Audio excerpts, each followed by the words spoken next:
এর আগে একটু সচিবালয়ের তথ্য জানাতে চাই আপনাদেরকে। সচিবালয়ে রয়েছেন আমাদের সহকর্মী শারমিন নীরা, আমরা যুক্ত হচ্ছি তার সাথে। নীরা নিশ্চয়ই শুনতে পাচ্ছেন আমাকে।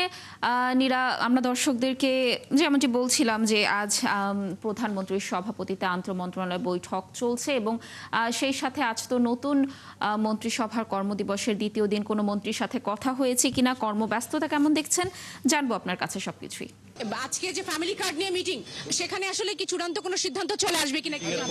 এটা মিটিং এর পরেই তো আমরা জানাতে পারবো। মিটিং এর আগে কি মিটিং এর খবর বলা যাবে? কোন মন্ত্রী প্রতিমন্ত্রী আসলে থাকতে পারেন এখানে?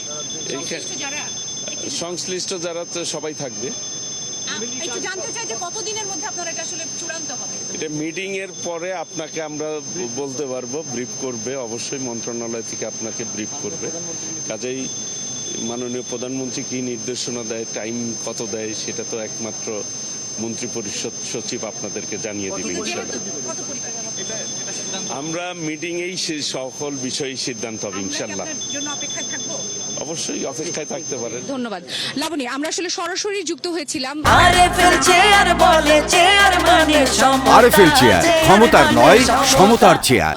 যিনি আসলে কৃষি বিষয়ক মন্ত্রণালয় এবং খাদ্য মন্ত্রণালয় প্রতিমন্ত্রীর দায়িত্বে আছেন এবং আরো দু একজন মন্ত্রীও কিন্তু একে একে যাচ্ছে। আমি আসলে শুরুতে কথা না বলে যুক্ত হওয়ার চেষ্টা করছিলাম যে কি ধরনের দিক নির্দেশনায় ফ্যামিলি কার্ডকে ঘিরে আসলে থাকতে পারে। একটু জানিয়ে রাখতে চাই যে নির্বাচনের বেশ আগেই কিন্তু এখন যিনি প্রধানমন্ত্রী আমাদের, তিনি এবং বিএনপি চেয়ারপারসন হিসেবে তিনি দায়িত্বে আছেন, তিনি কিন্তু বিএনপি আসলে ক্ষমতায় গেলে ফ্যামিলি কার্ড যে দিবে প্রায় 4 কোটি পরিবারকে, এমন একটি ঘোষণা দিয়েছিল এবং নিঃসন্দেহে এটি আসলে আশা জাগানিয়া। কারণ এই কার্ডের মাধ্যমে 2 থেকে 2,500 টাকা কিংবা তার সমমূল্যের হয়তো খাদ্যপণ্য, আমরা যেমনটা জানি যে পরিবারকে প্রায় 4 কোটি পরিবারকে দেওয়া থাকবে এবং তার চেয়ে বড় ব্যাপার হচ্ছে এই কার্ড আসলে থাকবে গৃহকর্ত্রীর হাতে। সুতরাং বলাই যায় যে নারীর ক্ষমতায়নের যে আর এক ধাপ, সেটি এটার মধ্য দিয়ে খানিকটা হলেও প্রতিফলন করার চেষ্টা করছে। এবং গতকাল প্রথমবারের মতো প্রধানমন্ত্রী এসেছিলেন সচিবালয়ে।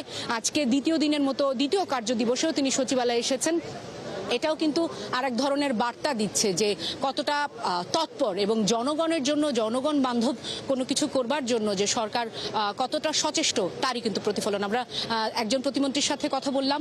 বৈঠক 11:30টায় শুরু হওয়ার কথা ফ্যামিলি কার্ড ইস্যুকে ঘিরে এবং বৈঠক শেষ হলে আমরা হয়তোবা কি বলছেন ক্যাবিনেট ডিভিশন হোক বা সংশ্লিষ্ট মন্ত্রণালয়ের যারা মন্ত্রী প্রতিমন্ত্রী থাকবেন তাদের কাছ থেকে জানবার চেষ্টা করব যে মাননীয় প্রধানমন্ত্রী কি ধরনের নির্দেশনা দিয়েছেন। রমজান মাস কতদিনের মধ্যে এটি বাস্তবায়ন হতে পারে সেটি জানার চেষ্টা করবো। লাবণী, নীরা, ধন্যবাদ আমাদের সাথে যুক্ত থাকার জন্য। আমরা নিশ্চয়ই আবারও আপনার কাছে ফিরবো এবং বৈঠকের তথ্য দর্শকদেরকে জানানোর চেষ্টা করব। দর্শক সচিবালয়ের খবরাখবর জানাচ্ছিলেন আমাদের সহকর্মী শারমিন নীরা।